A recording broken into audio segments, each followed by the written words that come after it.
Welcome, listeners, to Through the Sightglass, a podcast that dives deep into the fascinating world of craft beer and celebrates the incredible individuals who shape its vibrant landscape. Join us on a journey where we explore the nuances of this amazing industry and the remarkable people who contribute to its richness and diversity. And today we have the opportunity to sit down with the crew at Batson River, Jon and Dan, and Dave, who's on or off mic whenever he wants to be.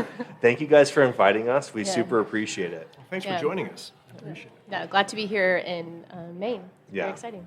So we did just introduce yourselves. If y'all want to hop in, say your name and your role here at the brewery. As you both point to each other. Yeah. You first. My name's Jon Quaddy. I oversee brewing and distilling. So I've been here since 2018 and passing on. I'm Dan Stampone. I'm the head brewer, and I came on in 2022 when Batson River moved into this brewing facility next door. Oh, nice. Very cool. Very cool. Well, where do you guys call hometown? Where did you guys grow up? I grew up in the Philadelphia area, southeastern Pennsylvania. Oh, okay. Very nice. Yeah, I was Boston area, so just really aggressive northeastern cities. Oh, okay. I was about to say, yeah. Yeah. I feel like very stamped and like we are proud of like our heritage and home territory. Absolutely. Nice. Yeah. Love that so much. What was it like growing up in those areas? I mean, Boston's great. If you talk to anybody from Boston, they will just defend Boston to the very bitter end from anyone outside, and then they'll just be mean to everybody inside Boston. Right. This is kind of like a big brother, little brother thing all the time. So it's pretty Nice. great. And it does seem like Philly's the same way, except they're a little bit more savage, so they don't really want to like actually admit that they're kind of like Boston. Would you think agree with that they're- difference? I mean, to an extent, yeah. I mean, it can be kind of rugged, but the wonderful thing about Philadelphia, the city of brotherly love, you'll get into an argument with somebody, and the gloves will be dropped. There'll be a fisticuffs there. But at the end of the melee, you help the other guy up off the ground. So there's a respect. Okay, cool. That's settled now. Let's help each other out, and let's go have a beer. So yeah, it's like Santa Claus, like anyone. Okay, Yeah. nice. So at that point, it's like now you were on neutral ground where it's like we are the same. We can talk. Yeah. I like that. Well, Yeah, that's I always say in the Pacific Northwest, we don't have accents. It's just being passive aggressive. Is how we deal with most people. Yeah, for sure, Yeah. sure. All right, so growing up in the area, what was like kind of family life, siblings, friends, sports, hobbies, activities? What was growing up looking like? Me, I mean, Boston, just sports crazy. So, yeah, Red Sox, Pats, Celts, Bruins. Older sister who was better than me at pretty much all those. So, Oh, okay. Yeah, so I had to wait till I got to be like 12, so I was a little bit bigger than her, and then I got better. Yeah. Just how it usually happens. But, yeah, I mean, baseball, soccer, everything. Just sports crazy in Boston for sure. Nice. Were your parents big into sports? Yeah, for sure. Did they play in college or they just growing up in the area like huge fans? Yeah, my dad originally grew up in the Midwest in Wisconsin. Oh, okay. So he played Central Michigan wide receiver for about 3 weeks until he separated his shoulder. Oh. And was just like, well, maybe I'm Ouch. not big enough to be a wide Yeah. receiver in Yeah. college. Yeah. So, yeah, he wouldn't let me play football my entire life. So as soon as I got to college, went out, joined the rugby team. Oh, nice. Even so, better. yeah, I played 4 years of college rugby, which is even better. Yeah, That's even awesome. better. What about you, Dan? Yeah, I've got a brother and a sister. My sister is very academic. My brother's very athletic, and I'm somewhere in the middle where I haven't really committed to either.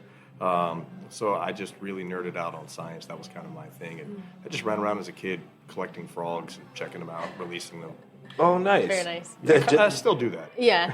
Hey, we every time we go camping We or have so hiking, I'm many in the rocks river in the looking at van. rocks. I'm in the Oh my river gosh. looking at bugs, and she's like, "What are you doing?" And I'm like, "Picking up rocks." She's like, Okay. "Perfect." Never More leave. rocks for the van. You Yeah, know, just the what we endless need. curiosity. So where did that spawn? Did your family spend a lot of time in the outdoors? No, not really at all. My family didn't camp at all. Like I'm Okay. the only. I would just go hang out in the woods. It was just nearby. It was something to do to entertain myself, and Nice. yeah, it was just kind of something I took an interest in and never completely grew out of. But I kind of feel like that interest in biology early on is something that sort of I've carried with myself to what I'm doing now. Nice. It's like, okay, now I'm not working with frogs recreationally, but I'm taking a look at like single cell microorganisms and making sure okay. they're happy. Yeah. Because So- at the end of the day, if they're not happy, then we're screwed. I love that. So I guess that easily leads into, so high school, big focus on biology, microbiology, sciences. Did that carry into your college career, it sounds like? Or even if you went to college or not? Well, I was kind of a top secret nerd in high school. Okay. When I got into college and started to take a lot of science coursework, one of my friends asked my sister, like, when did your brother become such a nerd? And she said, oh, he's been a nerd the whole time. He just hid it behind a skateboard and a mohawk. Hell yeah. And then, I was in chemistry class working with my lab partner and explaining something, and she said, you're really good at this. You should be a science teacher. And I was like, not a snowball's chance in hell ever. And sure enough, I was a science teacher for 5 years. So that's kind of something that, I use in the workplace, but also I made a connection with someone who was a teacher at a school that I worked at, and he was being paid a stipend to be my mentor. It was a couple years into my career, so it's like, hey, this is easy work, like I'm not doing much. And I said, I hear you're the head brewer at this pub in town. How about you earn your stipend that way? And he's like, sure, come on in. So that's kind of how I had my Walter White segue from education into brewing, helping people get smart to helping people get stupid. Interesting. Transition. You went from fighting the system to inspiring the system, and then back to fighting the system again. I love Don't forget your roots. Yeah. Yeah, I love it. That's so wild. What about you, John? Let's see, high school, big, history, anything non-math related. And then if I had known how integral math related was to distilling and brewing, I'm originally a distiller, I would have paid a lot more attention. And Right. Yeah, because it would have made life a lot easier. But summers, camp counselor, camp director for years and years and years. So Oh, nice. working with a ton of kids led me directly into distilling, into brewing, just that same old story. Nice. I don't know if that sentence has ever been used. I was about to say. Yeah. Kids are my inspiration for distilling. Oh, they'll alcohol. inspire you directly Yeah, to drink yeah. it. Oh, yes. Yeah. Very I quick. see that line. Yeah. Very So, true. did either of y'all remember kind of growing up around craft beer or distilleries or anything like that? And can you tell us about the first time that you had maybe a craft beer experience that really inspired you to do a craft Yeah, beer? mine was kind of odd. I was at a party in college, and I was of legal drinking age, but some of the people who lived in the house weren't. The cops showed up, and it's like, all right, I'm getting out of here because I might be the person who they're trying to say, you bought the alcohol. Oh, yeah. So I, go out the back door. It was just across the alley from the place I was living, and my foot hit something as I'm walking through the Stark backyard, and I pick it up, and it's a Hop Devil from Victory Brewing Company. I was like, oh, this is the beer that all those granola heads really like. Whatever. Put it in the fridge, and I tried it later. And I thought it was disgusting, but incredibly interesting. So I tried another one, and then I just was like, I didn't understand that beer could taste like this. So that was sort of my gateway beer was Hop Devil, and I still love that beer.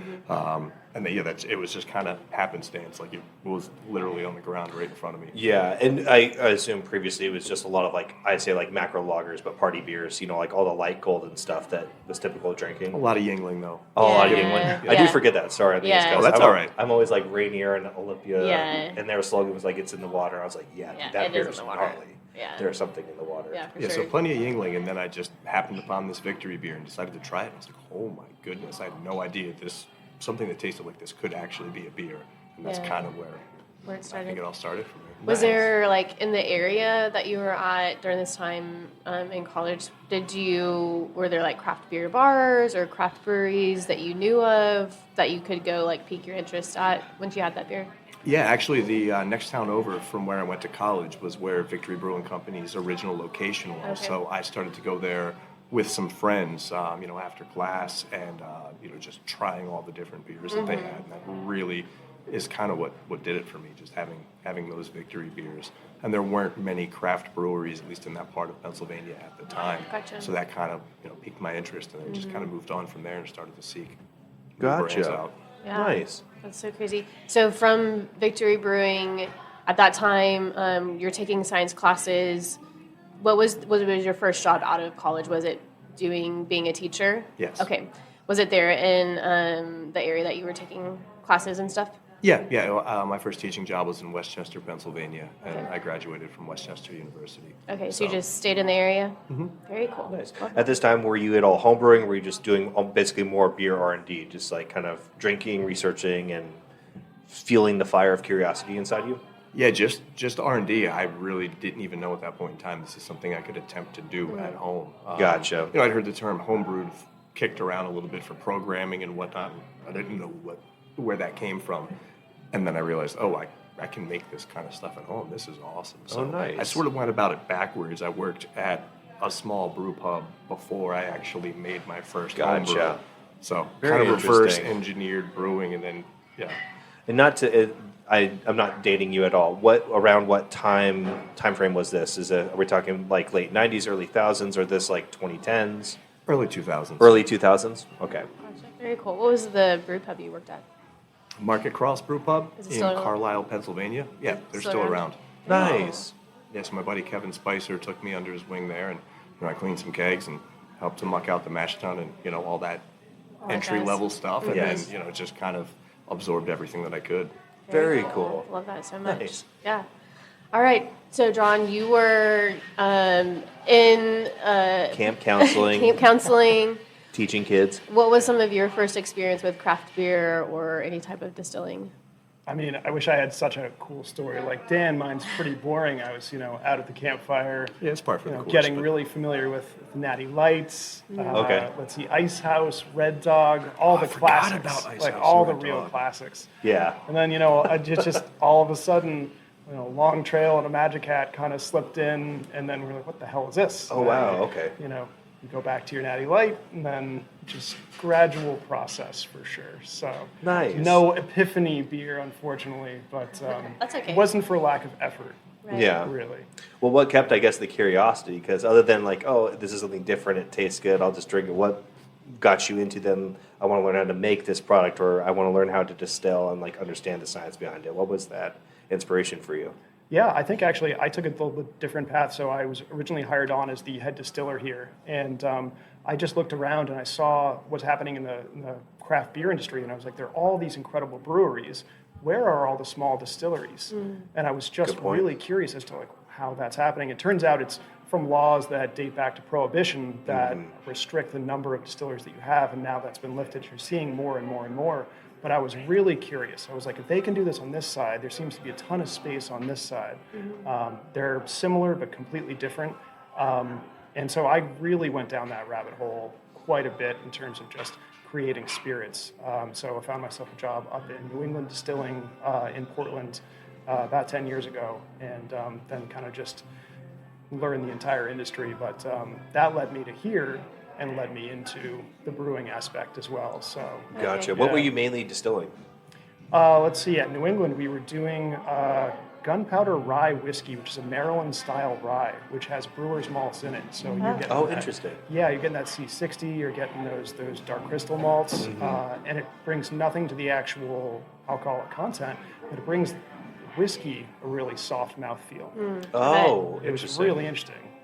So it's very cool, and it's all open flame distilling, hand hammered pot stills, like the whole cool aspect. So yeah, I did that for a number of years. Then I was hired on to be the head distiller here, and grew to oversee the brewing and the distilling program. So Nice. Cool. Very cool.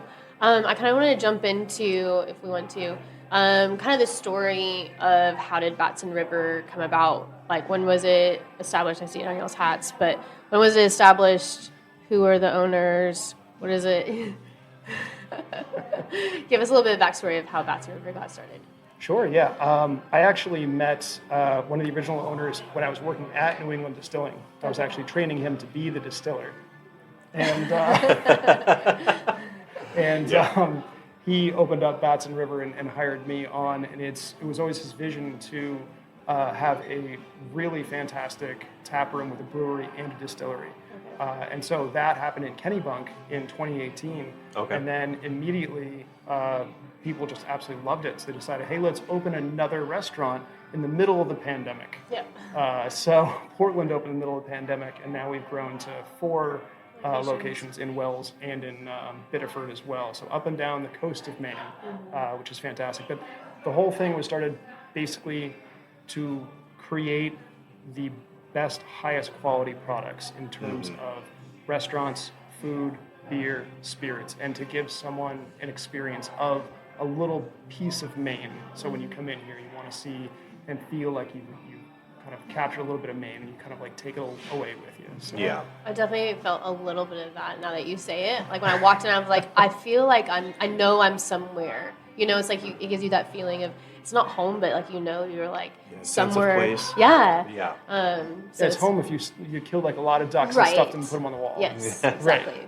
Yeah, for Yeah. sure. Do y'all know what the name, how it came about, Batson River? Yeah, Batson River was the name of the river in Kennebunk, originally right next to the farm that we were originally started upon.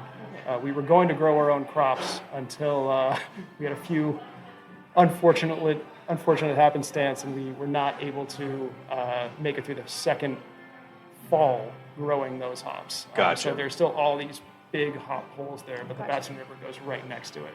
So it's Gotcha. kind of like a little local landmark. Is Nice. is that still open, that location, or no? Or do y'all still use it for anything? The farm, no. The Okay. farm unfortunately shut down, yeah. Okay, Gotcha. That makes sense. That, I mean, I was already going to say this is a pretty amazing and daunting task to start out and say we're going to do a really good kitchen and food, top-notch quality beer and spirits, and then be a top-notch quality farm on top of that. I'm like, what insane person decided to do this? Because it already can be hard enough to do just one of those things. Right. To do basically run the whole gamut, and it's very impressive. We've just tried this Dunkelland's, and it's fan-fucking-tastic. Yeah, so good. The atmosphere is fantastic. Y'all seem like amazing people, so you seem to be hitting all of those points right on the head. Yeah. I guess for you, when you stepped in, what was it like stepping into Batson River? Oh, it was great. I had a lot of support from Jon. It was at a point where the facility adjacent, the restaurant that we're in now, was had just been acquired by Batson River, and they basically wanted to kind of hit a reset button on the beer program. They had a few brands that were out there that were really well enjoyed and appreciated by our customers, but now with new space, there was new capacity, and with that, an opportunity to kind of grow and to push out into local distribution a bit. So Gotcha. I came on board, and fortunately, I kind of had a blank slate in a lot of ways, and Jon supported me in kind of pursuing some of my personal brewing interests and presenting a lager forward portfolio, and also with some of the IPAs that people are looking for whenever they go to a craft beer establishment, but really just kind of focusing on the drinkability. So Nice. the transition was great for me. I had a lot of support, and just able to make a lot of cool things that I've always thought about, but have never had the time at other production facilities to do. Yeah. Wonderful. Yeah, that's super exciting. Did y'all know each other beforehand, or no? Just whenever y'all met? Okay. Just been on the job. Yeah. Yep. What was so kind of a two-part question. One, what was the reception like just as when Batson River opened to the community? I feel like a lot of the communities that we've been in already in Maine seem very tight-knit locally, and they seem very open and accepting, but I just want to ask like what that reception was. And then two, everybody has known that East Coast is known for a lot of things, and New England hazy IPAs is one of them. So stepping forward with a lager forward program, what was the reception like for that in the community for, hey, this is our main focus, this is what we want to present to you, or even like maybe educate you on. So how are those things received? Well, the original opening was fantastic. You guys kind of have been feeling that local community feel. Grew up in Boston, came to Maine. It's amazing how people get behind local in Maine. It's absolutely amazing. I mean, people would rather drink a more expensive, less high quality product and make sure it's local than anything else. Oh, awesome. Yeah. And it's pretty wild because, I mean, the breweries in Maine are so high quality as well. I mean, it's amazing to feel that support. I think per capita, it's between us and I think Washington, it's usually like going back and forth between the most breweries per capita in the U.S. Oh, okay. And it's Maine. Like you've driven through this Yeah. part now. We're not, Portland is 200,000 people. Yeah. That's all it is, and Yeah. that's by far the biggest city that we have. So to feel that support for when it actually came out is amazing, and Dan kind of undersells the influence that he's had on our brewery program Yep. because when he came in, the entire thing changed. We finally got a facility that was a 15-barrel facility as opposed to a 3-barrel facility that we had before. Oh, wow. It was That's a lot of turn and burn. it was a nasty Yeah. facility. It was pretty crazy. And so when Dan came in, he was able to take a look at the entire lineup and be like, all right, this is what we really want to do. And he created this incredible line of beers that is different, and it's not just high quality, it's things that we really enjoy drinking. And it's something that has mass appeal, but it's still high enough quality that it's just appeals to absolutely everyone. So it's pretty great. Nice. I love that so much. So what was your strategy when you came in? Other than you wanted to do lager with some IPAs, what would that strategy look like for the beer list? It was basically an idea that I had kind of, kicking around in my brain for a long time. And it's that, especially here in New England, I mean, it's the case throughout the country and even, other countries across the planet. The New England style IPAs, the hazy IPAs, they're everywhere. They're not going anywhere. And we make them and we enjoy them. But I saw my personal taste start to shift as a craft brewer. And, that of some of my friends who are in the industry and also others, who are not in the industry. And realized that, we're all kind of getting older. We don't want as much sugar. We don't want as much booze. We just want to, kind of have something that's got a lot of that flavor, but doesn't hit quite as hard. Yeah. So that's where I started to kind of, the gears started to turn, and I started to think about putting forward a portfolio that was flavorful but approachable, rather than just being something that's flavorful but also like will leave you in a bad way the next day. 100%. Right, yeah, for sure. And I know we kind of skipped over this. So from the small like pub that you brewed at with your friend or worked with, what did your career kind of look like going from there to what led to Batson River, kind of filling in that gap? So I moved up with my wife from Pennsylvania. She took a job at University of New Hampshire, which is what brought me north. And then I started working at a brewery not far to our south here, Stoneface Brewing Company in Newington, New Hampshire, and was there for 6 years. And that's actually damn. where I met Dave. Okay. So You poached Dave. Good to know. So I worked there for a couple of years, and I tried my hand at an AB InBev plant. I wanted to wrap my brain around what kind of automated, large-scale brewing looked like. And that was a really great learning experience. But this opportunity presented itself, and I said, you know what? I think this is what where I want to be, rather than like big. And we weren't making like Bud Proper or anything like that. There were some of the brands that were acquired by AB InBev. I just kind of saw this as a great opportunity to be a little bit more creative and be able to put a little bit more of my own personal spin on the product. Nice. I like that. Yeah, I that's think awesome. I think it's a good point to see both ends of the spectrum. I always tell people, if you don't do Siebel and do a lot of the brewing programs and classes that deal a lot with beer theory before you get into a brewery, I'm always like, just find a big production brewery and go work in it. Go work packaging for 6 months, because you get to really see a large amount of volume, how processes are done. But also I think it shapes you to say, like, do I want to like do something like this, or do I want to be a little more creative? Do I want to feel like I have a more personal touch on it? So Yeah, and I working like in that. packaging is important, I think, for anyone who's in production, because that's critically important. Really, at the end of the day, if everything that's done in the brewery is done perfectly, and the beer's not packaged well, all's for naught. Like the packaging team is critical in making sure that the product makes its way to the consumer true to form, the way that you want it to be presented. Amen. Do you mind saying that louder? Yeah, can we? Oh, it is recorded. We are recording. Okay, good. He worked in packaging That's for lovely. a long time. It definitely, it just always baffled me how people just, push packaging aside. I'm like, you can do everything perfect, but you can mess it up. I feel like a lot of that attitude was from when, if brewers started off as packagers and you move into the cellar, you're like, I never want to go back there ever again. And so kind of differentiate that line of being like, oh yeah, you guys are bottom of the totem pole. And it's like, it's your team. you're Your the team. hardest You're job very team. yeah, it's all well deserved. You're But yeah, very team, for sure. the ideology can go away. Yeah.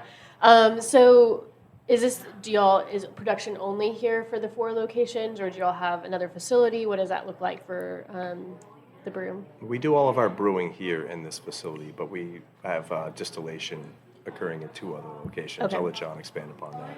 Yeah. Yeah, we have a actual still, wonderful Carl Holstein, top of the line, 100-gallon still up in the back of the Portland location. And then we have 2 just as equally special 30-gallon hillbilly stills in a Biddeford location. Oh, they're adorable. That big, but they get it done. Yeah. Love it. I want to hear more, since we haven't talked about this on any of our podcasts yet, because y'all are our first distillery and brewery to talk to. Tell us a little bit about the distilling program and what are the products that y'all are putting out. Sure, yeah. We are making the core 4. We're making bourbon, rum, gin, and a vodka.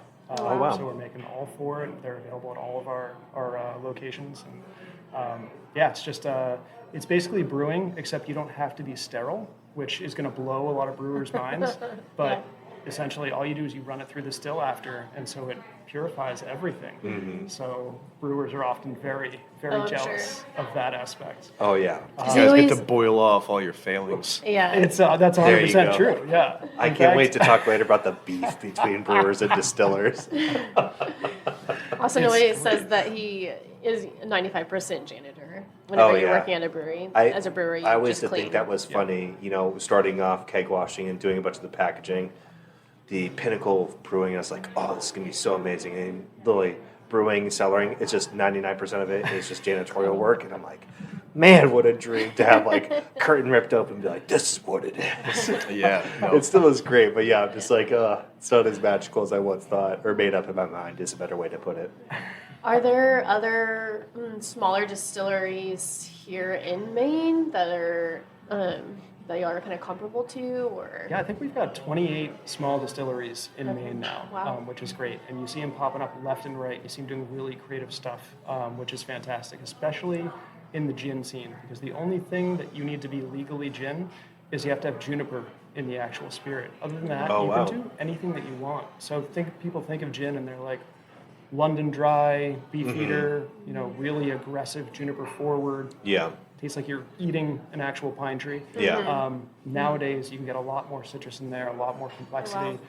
For ours, we actually use Cascade hops in our actual gin. Oh, very cool. Yeah, It's delicious. It's Very really, cool. really fantastic. To give it a try. Yeah, what is your strategy going with the distillery? Like, what did that look like for you, and how you wanted to set it up?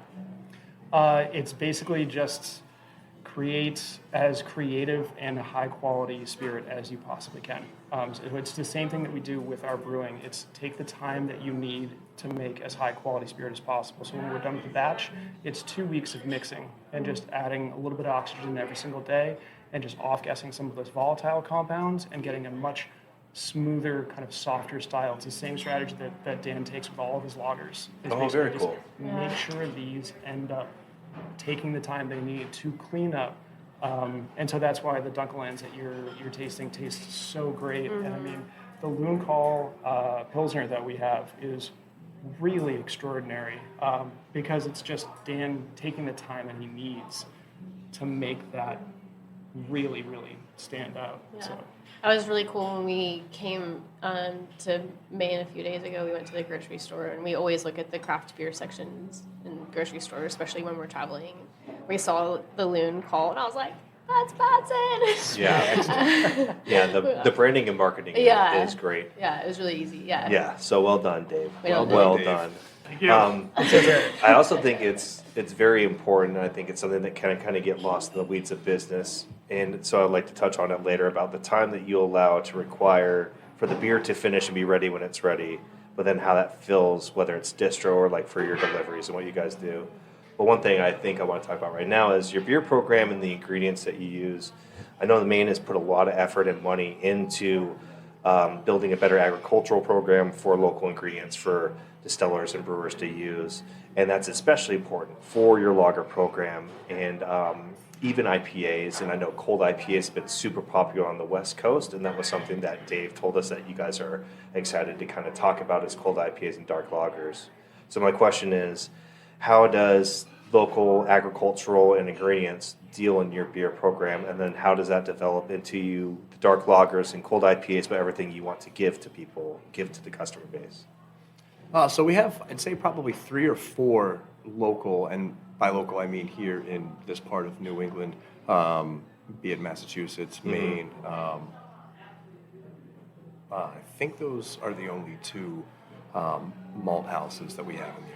I'm sorry, 3. There, I believe 2 in Massachusetts and 1 in Maine. And they make really great malt that's grown locally. You know, you can go to the malt house, meet the farmers. It's really kind of awesome, and they put together some really, really great product. Do they do like malt harvest parties, or I forget what they're called? Some breweries in Oregon will go to the ones in like Idaho or in Oregon. I don't remember. Maybe they just call them harvest parties. Do Yeah. they do those? Have you guys ever been invited or no? We're invited to the grand opening of the new state-of-the-art malt house for Blue Ox, which is in Lewiston, Maine. And that was last week, but unfortunately we had a very heavy production week, so we weren't able to make it. But yeah, they just really recently expanded their production capacity significantly, and we've used a number of their different malt in different beers over the past couple of years. And there are also some local hop farms as well, and you know, when available, we like to use their products as well. But they're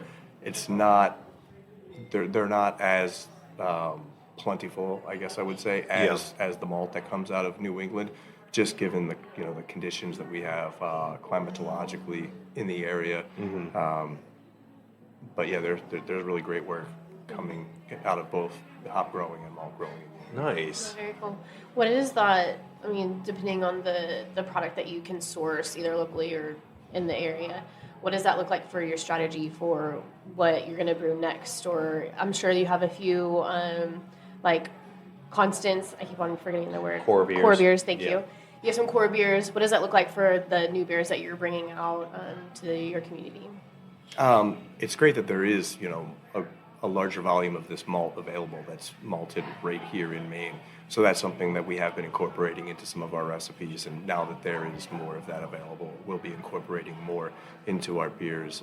We do have a beer, Home Fields, which we don't have available right now, which is very much focused on local ingredients. All of the malt was malted right here, grown and malted here in Maine. Some of the hops were grown here in Maine and also some other states in New England. Very cool.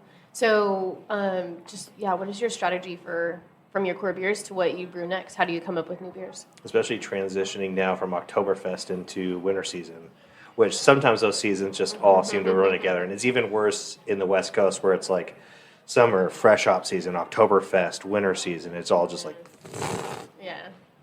Yeah, well, but this time of year is great for us because as a lot of the distribution demand diminishes to an extent because people decide that they don't want to be outside and drink beer and don't realize that they can do the same thing indoors.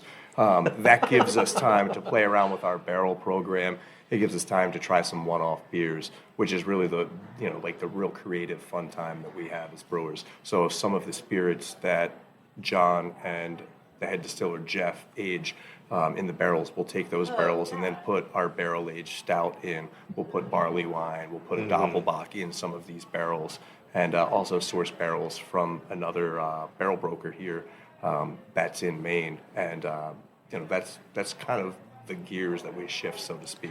Gotcha, for the darker, colder seasons. Yeah. Do you have a project that you're especially excited for this year, or one that you do consistently year after year that you super enjoy? We have our Dark Woods Imperial Stout, which will be coming out in November. I laughed when I told my wife this. She said, "What did you do at work today?" I said, "I sniffed some bungholes."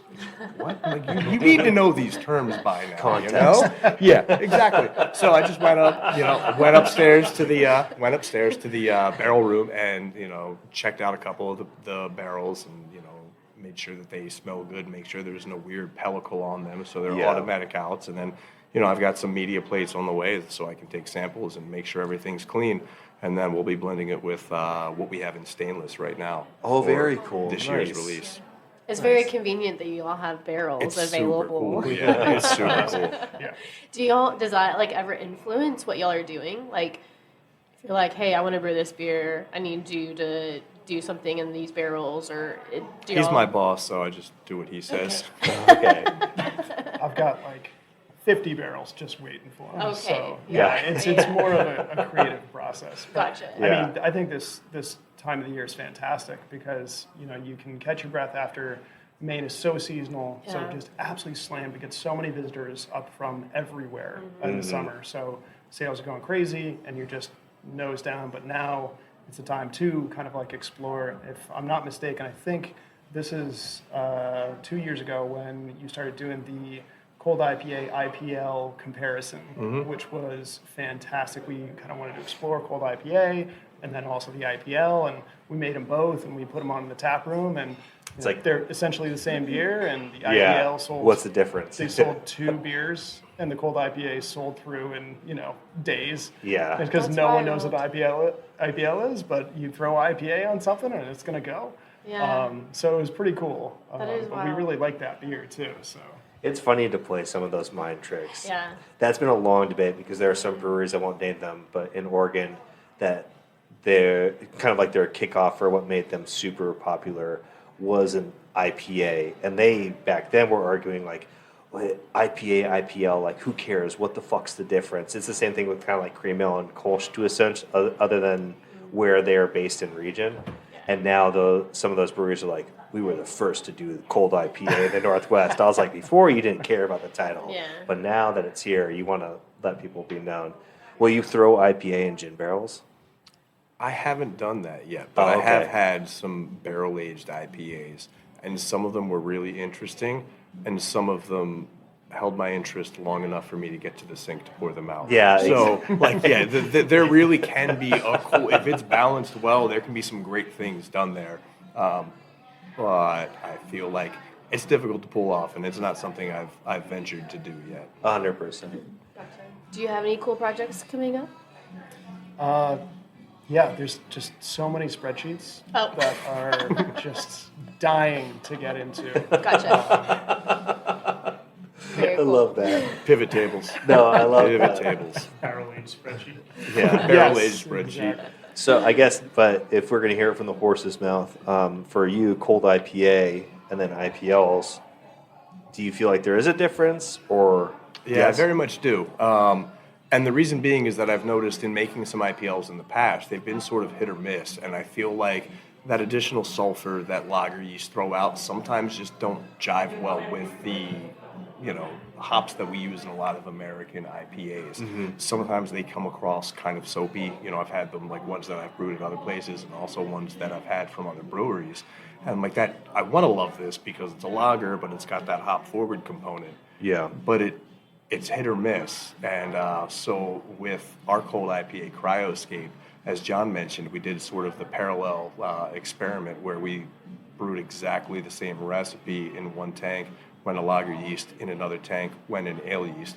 And the lager one just didn't work out well. And trust me, I have had a lot of IPLs that I love, but the ale yeast just seems to be, like in terms of the aromatics and metabolically what it offers to the beer, kind of a better suited candidate for that. It plays well with others a little bit more so than the lager yeast. So, using Chico at basically as cold as it can tolerate was the way to go. So there weren't sulfur compounds that we needed to worry about volatilizing before the beer was ready to go, or them mixing weird with the hop. So it gives it that clean lager drinkability, but I didn't have to worry about that issue that I've run into in the past. with Yeah, sort that of sulfur lager minerality.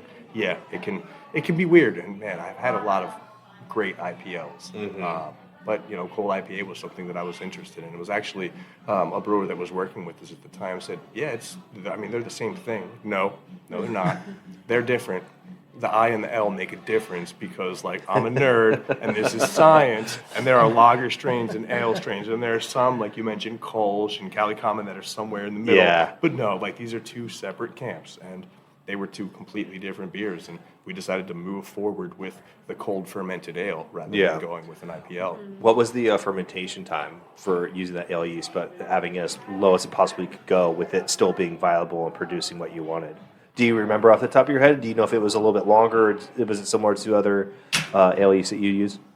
No, it definitely was more sluggish to start. You Yeah, know, it makes sense. It usually would, using Chico, it would kick right up. You'd come in the day after brewing and, the airlock's blasting off. Yeah. That's not the case. So at first I'm like, did I make a really poor decision here? Oh, yeah. And then the next day I'm like, oh, there's signs that maybe I didn't, but things still aren't moving very well. So it's a little bit slow to start. So, I would say it probably in terms of fermentation time, like reaching, attenuation, probably an extra 3 days, maybe so 4. So nothing critical. No, not super critical, and also that's throwing in the fact that right now we're operating on mostly just a 5-day work week. We could Gotcha. turn that over probably a little sooner if we were in on the weekends, but for now we don't need to do that. John, for now, we don't need to do that. Cryoscape can make its way through the pipeline We'll see what the quickly enough. spreadsheet says. Yeah. We're going to look at the analytics and the Right. facts. Yeah. Right. For sure. But that beer's got a really It's so cool good. kind of history. Essentially, we knew we wanted to do a cold IPA, and then we kind of created this name Cryoscape, which with Dan came up with, and then Well, Dave.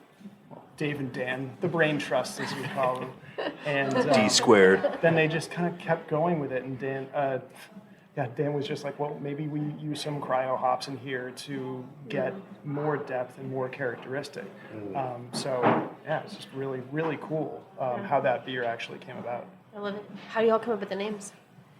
Sometimes we have great ideas internally. Other times we let the brains over here, like, hey, no, I think this makes sense to call this. So originally, I wanted to call Cryoscape Cryosphere because I, taught Earth and space science. So I'm thinking geology, and Maine's geology has been shaped by glaciers, part of the cryosphere. I was like, hey, Dave, what do you think about this cryosphere? He's like, it's more of a landscape that we have for the label. How about Cryoscape? And I was like, word, that works. Send it. Easy compromise. Yep. I love that. Done and done. I love this is It's really good. I like how it's very flavor forward, and when I use the term snappy, to me that's like refreshing. It's like nice, crisp, and balanced, beautiful, like citrus on it. I also like how it doesn't linger for a long time. Like it kind of finishes its job, gets its done. There's like a little bit of minerality on it, but it doesn't seem to like sit on your tongue, which I can find sometimes with a lot of IPAs where they depend on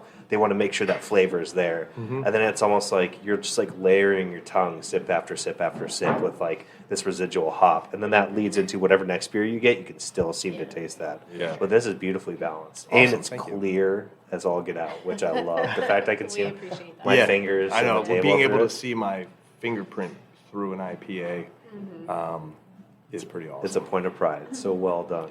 Yeah. Well And it's done. also kind of like a middle finger to the beers that you can't see the light of day through. yeah. The Which, IPAs. which Yeah. one of those you hate the most? Oh, actually, I love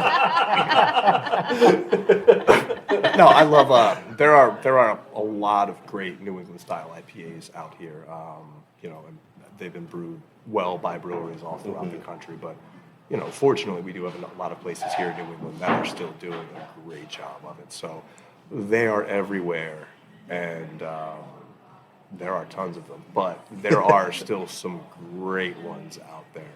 And I do enjoy the style, but there's a lot out there to sort through to figure out what you enjoy. And that's like with our easternmost IPA, which is a New England style IPA. I wanted to capture all of that, capture a lot of what you have in a New England style IPA, but still have it be something that doesn't linger for too long. You won't feel it the next day. It's got an approachable ABV with respect to that style. And the hop character is there, the nose is there, but it's not something that's overdone. And there are some local beers that are New England style IPAs or double IPAs that are overdone, and I love them. But it's like a one and done, so that's sort of like our approach. It's like we want beers that you can maybe have more than one of in the sitting. We appreciate that. Quaffable and quenchable is definitely the way to go as you get older. We got the easternmost if you want to try. Yeah, we'll definitely try one. Yeah. Well, I was gonna ask my next question, being the dark lager. What was some of the inspiration behind how to do the dark lager? It was really, I took a deep dive into like looking at traditional Schwartz beers and kind of figuring out what I wanted to get out of one of them. It's a style that I love a lot. And originally I made one at another brewery that is like a little known / maybe not actually a style called a Pennsylvania Porter. And it's interesting. basically a porter. So it might be like kind of like the Kentucky Common where it's there, but it's not. But essentially, at least as the lore goes, there were a lot of English brewers that moved into the eastern United States, and in Pennsylvania specifically, there were a lot of Germans there. And the porters, with the English, probably Ringwood, 50 generations grossness later, brought over on the ships. Yeah, exactly. So the Germans in Pennsylvania were just not feeling it. So some of the local brewers, at least as the story goes, started to pitch a lager yeast on a porter rather than an ale yeast. Okay. Just so they would appeal to that group Nice. in Pennsylvania. And I was just like, well, that's where I'm from. That kind of sounds neat. So the first time I made, a dark lager, something akin to a Schwartz beer, it was a Pennsylvania porter. I just took a porter recipe that I had and put some lager yeast on it. And then from there I was like, okay, well, if this is going to be a true Schwartz beer, I need to kind of like dial the mid-range back a little bit. I need to keep it like a full spectrum beer, but some of that robustness of a porter kind of popped through more than I wanted it to. So it was just kind of like, like you have there on the mixing board, just like working with the sliders to try to find the right balance of all the different tones. 100%. I love that. Delicious. So Pennsylvania Porter, did you, I know you had inspiration, did you find an actual Pennsylvania Porter sort of recipe that you're able to, no? Okay. No, I just took a porter recipe that I had and put a lager yeast on it and kind of figured out what I liked about it and what I didn't, and then just kind of continued to work through that. Lovely, yeah, the little trial there. I was going to ask, your lagers are incredible. Have you been to Germany, been to England? Have you been to Belgium? Have you, Czech Republic? Have you spent any time over there? Kind of. No, I don't even really go to other breweries much, and it's not because I'm not interested. It's just because I'm always tired. I just don't like to leave home. I've got my cats and my dog. I feel that every I've got day. low fills. When I go out to other breweries, I enjoy it. When I travel, I do. But it's, Okay. No, unfortunately, I haven't had a chance yet to go to Germany or to go to any other very beer-centric destinations. Across the globe, which, I'm going to do a study abroad programs somewhat soon. I'm still going to let Jon know about that. Gotcha. Probably next week. And, kind of the cost associated with that trip, but it's going to be a learning experience. Sabbaticals are always good. He needs to do a beer sabbatical Right. over in Lagerland. Yeah. Well, my wife takes sabbaticals periodically as a professor, and she just basically rips through kegs of Loon Call when she's on sabbatical. And so we go through, and this was the case at another brewery I worked at, where she would rip through these pilsners, and people would say, "Oh, yeah, it's sabbatical, Mary. Like this is only going to last like a week and a half." Yeah. We kind of coined a term for what we do hanging out in the yard, is we just call it pilsnering, because she Pilsnering? says she's I from love the that so much. from the Midwest, and she said, I just like yellow fizzy beer. And obviously, like, she's expanded her horizons a lot beyond that. Yeah. But at the end of the day, that's kind of what she wants, and that's kind of, what I want is my go-to on-draft beer at home. And so, yeah, we just have beers in the yard and call it pilsnering. Oh, I love that. Because I love it. we have different names for different things. Like, we like there's a lawnmower beer, so it's the beer you grab when you're mowing the lawn. Yeah, you can have like 4 of them and finish the yard, and it doesn't look fucked up. Yeah, yeah. Or when you're like floating the river or out on the lake, you have that beer. Or if you're like up by a fire, cozying, like Pacific Northwest style, drizzling rain. What are you drinking? So Yeah, when she says Pacific Northwest style, it's just when you are tired of the cold gray winter and it's always raining, you just go outside, wear a rain jacket, and have a fire, Have a fire and just and drink a drink beer. with other people. Yeah. It's not just by yourself. in the rain. Yeah. I have experienced this. It is Yeah. the weirdest, best thing if you like rain. It is. Being cozy. I will say it's great and funny. There's like a bunch of people and just pissing rain. Their jeans are getting soaked, but they're just standing around a fire being like, this is fighting off the depression a little bit. I think we can make it. The fire is kind of like standing in place of the sun for a little while. There's a little bit of Yeah, radiation coming from it. exactly. Exactly. Yeah. I love it. Pilsnering. We'll add that to the repertoire. Spectacular. Yeah. No. I love that so much. Well, I'm John, sorry. no, you're all good. John, if you were going to take sabbatical, where would that look like for you? If it was to explore more distilling? Ooh, that's a Scotland? great question. Take See, a I take was a train. in Ireland a few months ago, and I had not explored Irish whiskeys, and they're just fantastic. Nice. Did you You go to told any us you had the facility? flu. Well, I did. It was the Irish flu. It's very uncommon. Scotland would be very, very high up in the list, but I mean, I'd also love to go to Italy and just explore Amaros. I mean, Oh, Amaros, nice. every single small little town had their own Amaro, and it was just whatever locally was around, and then it was mixed, and it's just. Can you explain what an Amaro is? Sorry, I don't Sure. know. Yeah, Nor it's- do I, It's please. an aperitif. It's a liqueur. Oh, okay. And so essentially, it's a digestif as well. There's a bitter element to it. Okay. It can be used in mixing cocktails, or it can be drank alone before or after a meal as Okay. an aperitif or digestif. So they range all over the map. You can get very sweet to very bitter. Okay. And you can find everything in the middle. So, anything from Aperol to really anything. Okay, that you see interesting. out there in a fancy bottle. It's usually an Amaro. Is that something that y'all could distill at Batson River? Could y'all do an Amaro? Basically, essentially make your own Batson River Underberg. You can, yeah. As long as we can put it in the bandolier that you wear around Yes. with the little mini bottles, Yes. yeah, I'm Love on board. it. I'll Yeah, learn how to that's- distill just for that. It's Yes. something that I'd love to do some R&D on because Okay. it really is, you just need a base spirit. Yeah. And from that base spirit, it's just a blend of just botanicals. Gotcha. So it's essentially, To achieve that. Right. Oh, and that's your jam, because Riparian gin, like, hits hard. It's great.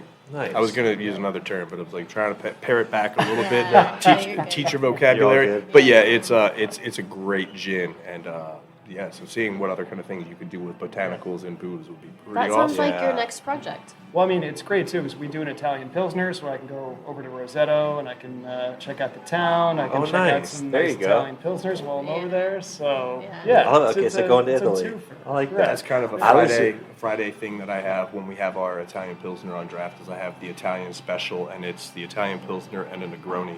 And it's the great end to the work Great week. end. Oh, we Yeah. love it. We always do. We call it cheap day. Usually, we like to find, we love dive bars, Love dive bars. and so we find a dive bar. And Everywhere. lately, it's been either Miller High Life or Narragansett, and then just a shot of Bullet Rye or Bullet Bourbon. But that's what we do. Yeah. But I was thinking about if you guys did your own like style Underbergs. I was like, I wonder what the production machine looks like for those tiny ass bottles. Oh man, It would be such a pain in the ass if it was just a small little feel like like- conical thing that you just had to pour in. Oh. yeah, that's how you get a really talented crew of people that package product to quit immediately. You just It's just give like- it to the front of house. You're just like, hey, you know what'd be fun today? Fill as many of these as you can. Yeah. No, you just do it in a bottle and pour in little shot glasses. Well, we've It's just got- like the Crowlers, but they're tiny. Everyone walks out. We We've used got to. a four-head autofill, and that's basically how we do all of our 750 ml bottles. There you go. Oh, So perfect. every once in a while, we get someone who has a brilliant idea, which is, hey, you should do nips. Like, if you want to stand in front of that machine Yeah, and it's a fill lot. nips, Yeah. like 1 second, and then top of it, if you would like everything that comes along with that, you're more than welcome to swing by the distillery. Yeah. Oh, yeah. We did a Freedom Family Brewers is a fairly large barrel project, and we did a lot of fruited, lambics, creeks, and a bunch of fruited Oh, awesome. wild ale beer. And starting off there, it was super fun because from running the canning line, kegging line, and two various bottling machines in the Creveller, when you got to basically pit fruit, it's like awesome, a different job to do. But pitting hundreds and hundreds and hundreds of pounds of peaches or zesting hundreds and hundreds Oh, of yeah. pounds of grapefruits, limes, oranges, that's where you'd find some server. It's like, hey, you're folded t-shirts. You want to do this for 3 hours? The magic goes away quickly when it's hundreds and hundreds and hundreds of pounds. You're like, oh man. Yeah, there was a local brewery that made a beer with a lot of lemon zest, and it was a large batch. I think it was a 100-barrel batch, and so they invited a bunch of people over. Like, we'll give you all the beer, we'll give you snacks, like help us zest. And about an hour in, they were maybe 20% of the way through, and everyone was hating their life. So they refer to it as Zest Fest, and nobody went back, and they've never made that beer again because of just how arduous and like potentially dangerous it is if you're using a zest. Like I'd So myself. when you put it on, you put the lemon on like a drill and you just hold it. Oh, Yeah. that's brilliant. Well, with zesting, you have to take it on a cheese grater, and you go like Well, that. no, I know what a zester is. That's Oh, what okay, I'm saying. gotcha. You just hold the lemon up to the Oh, zester. and on just, the like, zester. and just I was let thinking it of like an go. apple peeler. No, I get what you're saying. No. Put like I a get big what you're barbecue fork through the end of it. Yeah. Yeah, it was great. There I'm not you going to go. brew anymore. I'm going to make Zest Fest. a I'm telling zester. you, yeah, it's back on the agenda here. Love We're it. zesting. I love it. So great. All fruit beers. Yeah. All fruit. Hey, if they're going to be like lambics and creeks, like, I'm good with that. All right. You have to sit for a while. I like Yep. yeah. You guys won't see this for 3 years, but it's gonna be great, or we're just gonna dump it, or we'll find something to do with it. He's a distiller. He's used to waiting that long. I don't have that patience. I'm like, it's been 2 weeks. How the hell does this taste? Like, Oh yeah. pick up the pace. Pick up the pace, beer. Do you so I think kind of going with the seasons, do you guys have stuff that comes around seasonally that people enjoy? And is it kind of like a point of pride to have something come and go, and when people say like, "Oh, I missed that," just being like, "Hey, like it's going to be back next year around this time." Do you have something coming around for winter time that people get We super got it right stoked here. about? The Canadian lager. Oh, okay. Yeah, so this is our John our subtly put fall down. release. You know, in addition to the Oktoberfest beers that we make, you know, the more malt forward German offerings that we have for Oktoberfest. This was an idea that I had years ago, actually, when I worked with Dave, and he's obviously a very talented graphic designer, and I like graphic design, but I'm not talented at all. And I saw one year that there was the Pantone color of the year. They release a color every year, and it was okay. classic blue. And I was like, I want to start doing a line of beers that are inspired by the color of the year. They don't need to be Oh, that color, interesting. but I just want that to inspire it. So I saw classic blue, and I was like, I want to make a hockey beer. I want to make a hockey Labatt. beer. So I asked Dave, I was like, what do you think about this? And he said, only if we can name the whole series Stampones, Pantones. And I said, no, we're not going to do that. That's great. It was hilarious, but Stampones, I don't want that to be the case. But yeah, so this is an idea that I kind of put together when we worked together, and then, you know, put the first iteration out with another brewery that I was at, and we've kind of leaned into here and making kind of a heavier hitting 6.2% hockey Pilsner. nice. Okay, I love yeah, it. that'll definitely get the boys chirping for sure. So it's a different beer every year. No, this one isn't. This one isn't. So like that concept of having okay. beers inspired by the color of the year really hasn't made it much further than this. Oh, And okay. it's a Gotcha. red label, so it's you know. I love it. It's beautiful. But yeah, I'd like to do that. Sometimes I look at the color of the year and I'm like, I've got nothing. I don't know what the hell I can do with that color. You know, I'm not going to make it like a tangerine colored beer or. Yeah, sometimes the colors just speak to me. Yeah, I like it. I love that. I think that's amazing. Yeah, that's our fall beer? offering, and then we have you know, our Imperial Stout coming out soon. We're going to have another batch of our barley wine and our Doppelbock that are going to be, you know, on draft at our 4 different locations, and you know, probably limited distribution, a couple of different select craft Nice. beer bars in the area. I was gonna ask, do y'all have the same beer and spirits available at every single location? Generally, yeah. Generally. Some of the locations have more draft lines than Okay. others, so there are a couple locations that don't have everything that we have to offer at that time on draft. But the core beers are available at all of the locations, and most of the beers are available. Okay. I can't remember is our Yeah, we- smallest draft line We 12. have our core 4 Yeah. on at every location. What are Okay. what are the core 4?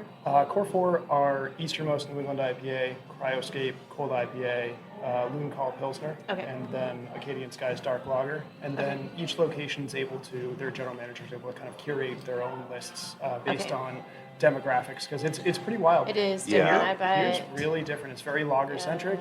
Kennebunk is very kind of like fruited sour, like kind of centric. And then Portland is just all hops. So Gotcha. more hop, the better.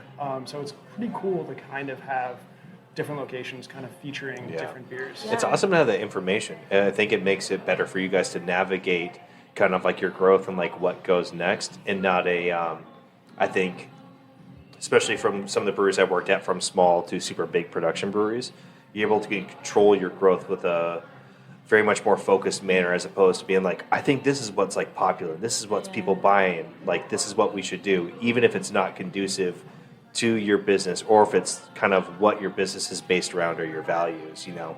Yeah. Well, it's really amazing to be able to follow along just from a sales standpoint, because sure. you can see what's going through in all 4 locations, and then you talk to the locations, and then, you know, you can refute them when they say red ale. Everyone wants red ale, and you're like, no, they Actually don't. not. No one has Bring drank back red ale. Ambers. I would love to have a red ale. Not getting a brown ale Unfortunately, either. Nobody drinks the red ale, so yeah, it's pretty good. If I ever brew a brown ale, I'm on my way out. It's going to be named Swan Song Brown Ale, and I'm done. Yeah. Mic drop, leaving. Yeah. Like, oh no, he's brewing a brown ale. Yeah. We gotta Pull find a through new in 2 brewer. years. Put 'em down. Dan's out, Brown's out. Take him out to pasture. Yeah. In the We- humane Maine way. There always is somebody, especially, I mean, Portland, and I imagine around here in Portland, Maine, in the Maine area, there's a huge kind of, you know, brewer influence. Everybody talks. And in Portland last year, it was Portland, like, Oregon. or Portland, Oregon. A lot of it was hoppy pilsners, but everybody was like, rye. Rye is going to be in every single beer. And you saw this influx, and I don't mind rye and beer. I don't No, I mind don't rye either. IPAs. I don't mind rye lagers. I don't like brewing with it because that is sticky. It's sticky. Ugh. It's aggressive. There's but it was so interesting because it's like these people are like, we're doing this, and I'm like, this is a cool project, and I do think there are a customer base for it, but the majority of the world is saying non-alcoholics, RTDs, it's saying this, and so then it's like, oh man, next year we'll get it with more rye. Is the hill that you die on going to be in the middle of a rye field? Right. Like, Yeah. I don't know. Home brewing rye IPAs, yeah. Oh man, Ruthless Rye was phenomenal beer. There were a number of other great rye beers out there, but Yeah. it's tough to brew with, and it's also tough to move. A lot of people just don't have a palate for that kind of added spice that you get from the rye, which is Yeah. unfortunate because it's great. I mean, like it's something that's used in the whiskey for sure, so it comes through in our barrel aged stout, but Yeah, absolutely. it's not something we brew with frequently here because I'm gun shy, and I've had a couple of like 3-hour tours in the brew house brewing with a lot of rye, and Yeah, well, when you have those experiences, you're like, nah, never again. I can find a way to mitigate around this. yeah. For sure. Yeah. And it's not one of those things where it's like, oh yeah, I've been down that road before, so this brewer should learn that lesson. It's like, no, we're just not going to do that. That's terrible. It's bad for morale. Yeah, we're not going to pass on abuse. Yeah, Yeah. trust me. Nobody wants to take 4 hours to get kettle up with a beer. Oh, yeah. I wanted to ask you a question, John, about the spirits that y'all have. I'm assuming that y'all also serve them at the bar. Do y'all do a lot of mixed drinks? Do y'all have a signature drink or anything that y'all do with some of the spirits? Yeah, so they're all available at all of our locations, and the best part of being a distiller at this organization is that you're able to just give the spirits to the staff, and they can just create really extraordinary drinks. Mm-hmm. I mean, they do signature gin and tonics, but all of a sudden they're different from every few Location, months. okay. Yeah, and so they're constantly evolving, constantly changing, making everything by hand, and it's just amazing to see what they can do with that. And everyone's like, oh my God, these spirits are incredible. I'm like, spirits are great. Yeah. But what they're doing with it is It's extraordinary. really cool. Yeah. Yeah. So I didn't know if y'all have like a signature like Batson River cocktail or Not anything? particularly. Not really. I mean, the gin and tonic is amazing, and the old fashioned is incredible. Dan would probably argue that the Negroni is the signature cocktail, but it's only because he's here so much. I don't even think it's on the menu. Oh, and when I have the Negroni, I don't have the Riparian or gin in it because, I mean, look at Negroni's got a lot going on. It's very bitter, and if I'm going to have a Negroni, like, I'm going to have a lesser gin in it because I can't taste the nuance that is in John's gin recipe there. So at Yeah. home, I have, like, whatever gin, and then I have Riparian. So, like, if I'm going to make a Negroni, I just use whatever because, the Campari is going to completely obscure the nuance Yeah. of the gin. So there's a gin for every occasion. 100%. Or at least the two occasions that I have, which are Negronis and gin and tonics. No, I love it. I always think the same. I wouldn't say I think the same thing, but I notice a lot of career bartenders. They start off, I think, with a lot of like cocktails, and then doing shots and beer backs or whatnot, and then it always seems to end up into like Campari, Negronis, Fernet. Like that's what they drink to show. It's like, I'm weathered, I'm tired, like this is what I like something just reflects their life. But none of them seem to do Malort, and I think that would be like the pinnacle of just like, Yeah, the most. for sure. Well, I'm excited to try some of the spirits because we haven't sat down and had any at the bar. So Let's do shots. I'm just kidding. Please, let's not do shots. I've got like a 35-minute drive. yeah, home. we gotta Shots. drive too. We just got to walk out to the van. Yeah, it's just. But no, like I'm excited to try some of the spirits. Absolutely. So that'll be really exciting to try. A couple last questions for y'all. Any exciting projects? I know I did ask you this, but like any exciting projects, parties, collaborations, festivals, anything that y'all are excited about for the next few months? Yeah, we saw online that the Sexy Brewer Distiller calendar is coming out this year. Do you guys want to talk about what months you guys are a part of? Yeah, we actually created that calendar, so it's just We us just alternate? every other, pretty much. Yeah. Some months we double up. If it's leap year, like February, you get both of us. We haven't been able to sell any, but we're giving them out. They're autographed already, man. Yeah. Writer's cramp from that day. I love it. The big thing for us is on the brewery side. Well, for me, just this is we're opening up New Hampshire, which is Oh, exciting. incredible. That's For exciting. distro? For distribution, Nice. yeah, we've got a really wonderful partner, and so we are getting into New Hampshire, and obviously it's very exciting because these two gentlemen also do live in New Hampshire, so they've been chomping at the bit for quite a while. Nice. So it's fantastic. I love that. Well, Very yeah, exciting. well, My wife- congratulations. Thank you. My wife's excited too. She's like, when can I buy Loon Call in the grocery store? Like, if we lived in Maine, you could already. And for me, we've got a family ski condo in Loon Mountain in Lincoln, New Hampshire. So I'm like, if we can get Loon Call, Loon Call at Loon at Mountain. Loon Mountain, I'm going to be the happiest man in the world. Okay. Yeah, it's already done. It's gonna I think happen. they have to give it to I you hope guys. so, right. And then when maybe it does happen, we'll post about it as well. discounted So I it'll be will a day of camp out celebration. in your van in front of them until you they go. take it. Love it. I get to cuddle with the cats though. Yeah, Yeah. you can have the cats. Fine. Anything on the brewing side that I know we talked about some of the barrel stuff. Anything else that you're excited about for the rest of the year? The barrel stuff's definitely very exciting. Moving into New Hampshire, as John said, is exciting. We recently partnered with a distributor to help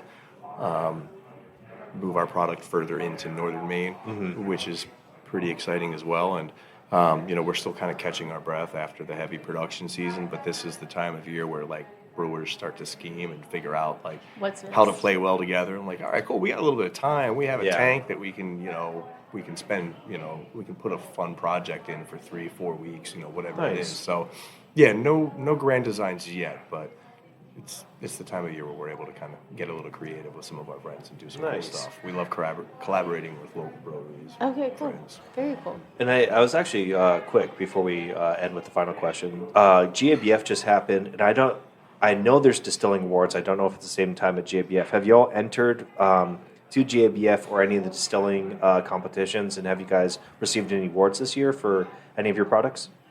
We scaled back this year. Last year, we were pretty excited. We submitted a number of beers to Beer Connoisseur, and we Okay. actually ended up with, let's see, God, there's a whole list. Correct me if I'm wrong. You're Luke always Hall wrong, Pilsner, Luke Hall Pilsner, well, that's true, was 91, and it was Nice. it was the best reviewed Pilsner of 2023. which Nice. was Okay, amazing. that's huge. Wow. And then Cryoscape Cold IPA came in with a 92. And then Easternmost was actually a 94.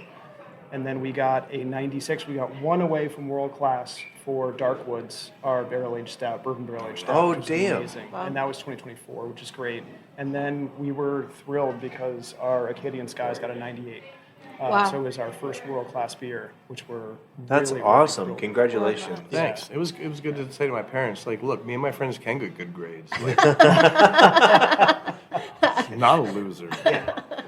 Quit saying you're disappointed. That's a lot of A's across the board, for sure. Yeah, it was pretty great. Well, I'm really proud of what John and I and the team have done together, and obviously what Dave has done to kind of take the product that we've created and that we're very passionate about, and putting it forth to our consumers, and just Yeah. such a great, aesthetically pleasing Since Yeah. he's here, we should probably mention that there were a number of marketing awards that were won as well. Oh yeah, you got some Okay. crushies, didn't you? Fantastic. Crushies, yeah. Yeah, so we got a crushie, and we also got a Graphic Design USA award for Best Rebrand. Nice. So it was- Awesome. It Congratulations. was really Way to cool go. to see. That's Way to amazing. go. Yeah. Fuck Dave yeah. is over here in the corner hanging out with us, supplying us with everybody. beers. Yeah. That's Dave, Green Duck Studios. Yeah.